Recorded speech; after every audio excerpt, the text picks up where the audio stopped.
Hi guys, it's Princess Mia. Welcome back to my YouTube channel, and today I'll be reading another Berenstain Bears book. But which one is it? Leave down in the comments down below which one you think it is. Now, a drum roll, please. The Berenstain Bears and the Trouble with Grownups. Now, every kid and every parent sometimes has disagreements and doesn't get along. But in this story, they're going to learn what it's like to be each other. So let's get into it. The Berenstain Bears and the Trouble with Grownups. Grownups and cubs get quite a surprise when they see themselves through the other's eyes.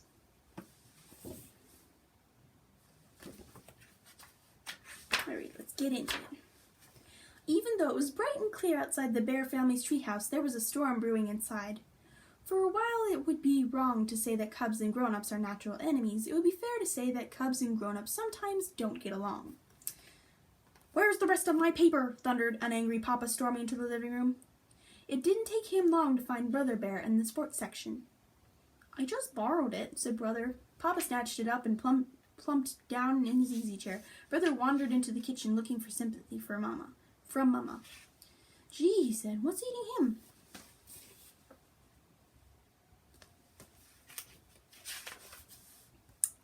"Your father looks forward to his evening paper," Mama said, "and he has a perfect right to be annoyed when half of it is missing. And furthermore, I'll thank you not to refer to your father as a him." She stomped out of the kitchen. "Why not? He's a him, isn't he?" "Gosh," said Brother, "what's eating her?" What was eating Mama was Sister Bear. Sister had been on the phone with Lizzie Bruin for almost an hour. "But Mama," she protested when she was told to say goodbye. "Don't but Mama me," said Mama Bear. "This is not your private phone. You've had all day to talk to Lizzie at school, and you'll have all day to talk to her tomorrow. So hang up that phone now." And Sister did as she was told.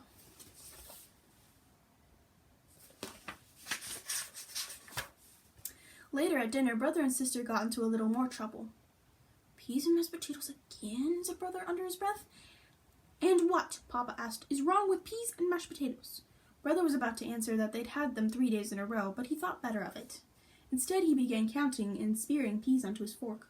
1, 2, 3, 4. "What are you doing?" asked Sister. "Trying to see how many peas I can get onto my fork at one time," he answered.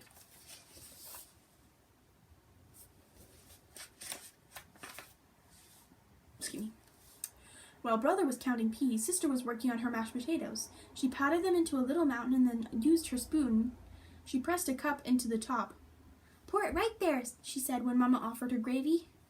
"What in the world?" commented Mama. "Well, you see," said Sister, "it's a volcano, and the gravy is going to be the lava and float on the sides." "That will be quite enough of volcanoes and counting peas," shouted Mama. "Food is to eat, not to play with." "Gee whiz," said Brother, "we're just trying to make it interesting." "Food isn't supposed to be interesting," roared Papa. "It's supposed to be food!"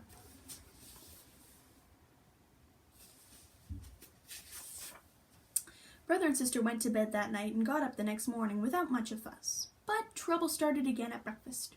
"Oh yes," Brother said, suddenly remembering something. "We'll be getting the late bus home this afternoon because—" "Late bus?" interrupted Mama. "I was planning on our visiting Gran after school." "But Mama," he protested, "we're staying late to plan for the Parents' Night talent show next Friday." "Parents' Night? First I've heard of it. And Friday is my chess night with Farmer Ben," complained Papa. "Here's a notice I brought home," said Sis, digging into her bag. "I forgot to give it to you." "Me too," muttered Brother. "Why, this is a week old." "Why, this notice is a week old," said Mama. Forgot! Why, you cubs would forget your heads if they weren't attached to your shoulders." "Wow, Papa Bear, wow." "Phew," breathed Brother as he fell into the seat beside Cousin Fred on the school bus. "Tough morning?" asked Fred. "You better believe it," said Sister, taking the seat next to Lizzie she had saved for her. The four compared notes on the way to school, and the cubs agreed that while there was no doubt that their parents loved them, they were a little difficult to get along with sometimes. They nagged and they said no a lot, and they never wanted cubs to have any fun. "Hey," said Brother as they got off the bus, "what are we going to do for Parents' Night talent show?"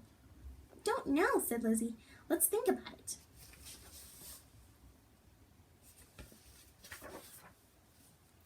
That afternoon, the auditorium was filled with cubs getting ready for the show. Babs Bruno was playing her violin. Queenie McBear was practicing pirouettes, and 2 Tall and his gang were working on a route number, which Teacher Bob didn't look too happy about. Brother Sis and Fred and Lizzie didn't have any idea yet. But as they searched their brains, Brother snapped his fingers and said, "I've got it! Remember what we were talking about on this bus this morning?" "Sure," said Fred. "We were saying how grown-ups can be such a pain." "Well," said Brother, "let's put on a play about that and call it The Trouble with Grown-ups," shouted all the others. "Sensational," said Sister, as they slapped hands, delighted with the idea of showing parents how hard it is to being a cub.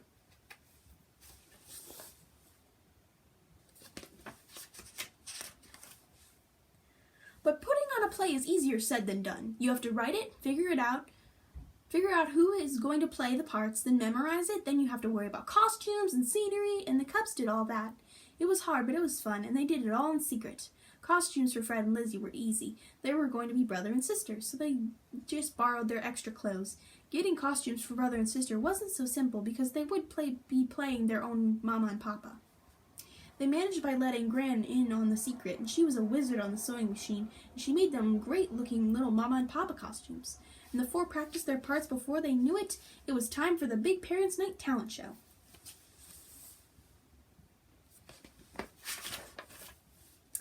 There was a lot of talent at the Bear Country School, and all the acts did pretty well, but it was brother, sister, Fred, and Lizzie's play that was the hit of the show.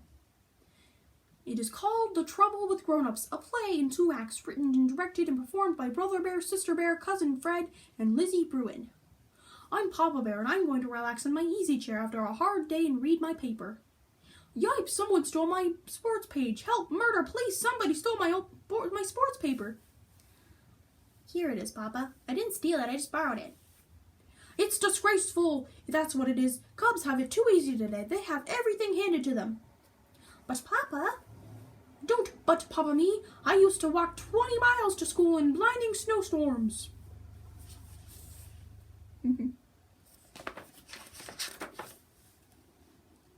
Hello? Hi, Lizzie. Sister Bear, get off that phone. I'm expecting a very important call. Who from? Who from? Who from? How am I supposed to know who from? But Mama, don't but Mama me. The audience of parents laughed, and when they saw how they seemed to their cubs, Mama laughed until tears rolled down her cheeks, and Papa laughed too, but not as much as Mama. And they both thought the play, which was a big surprise to them, was very well done. They admitted that it helped them understand what it was like being a cub.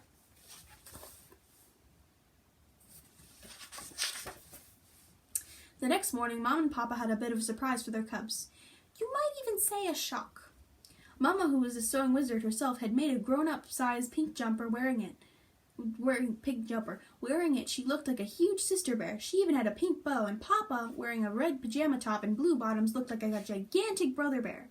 The cubs were confused. It's very simple, explained Mama. You helped us understand what it's like being cubs by pretending we're the cubs, and you're the grown-ups.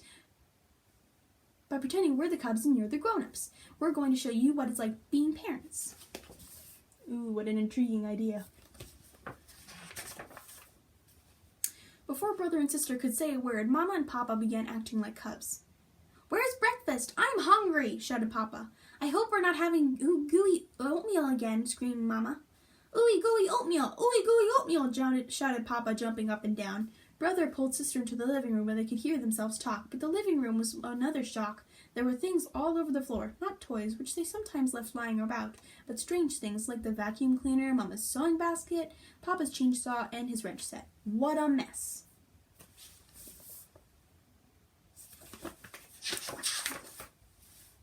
The cubs understood. Mama and Papa were showing them what it was like having to pick up after them.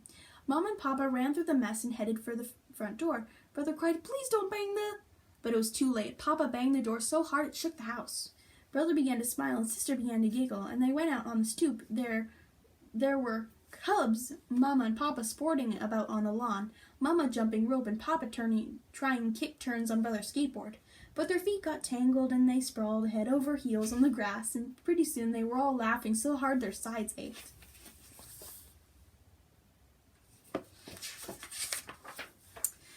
Later, when they were back to being themselves, Papa said, "I have a better idea of how cubs feel now." And Mama agreed. Brother and sister admitted they had a better idea how parents feel too. "Boy," said Brother, "you two sure know how to act like cubs. After all, We were once cubs ourselves, said Mama, and here's a thought. You'll be grown up someday and each probably have cubs of your own. That might be true.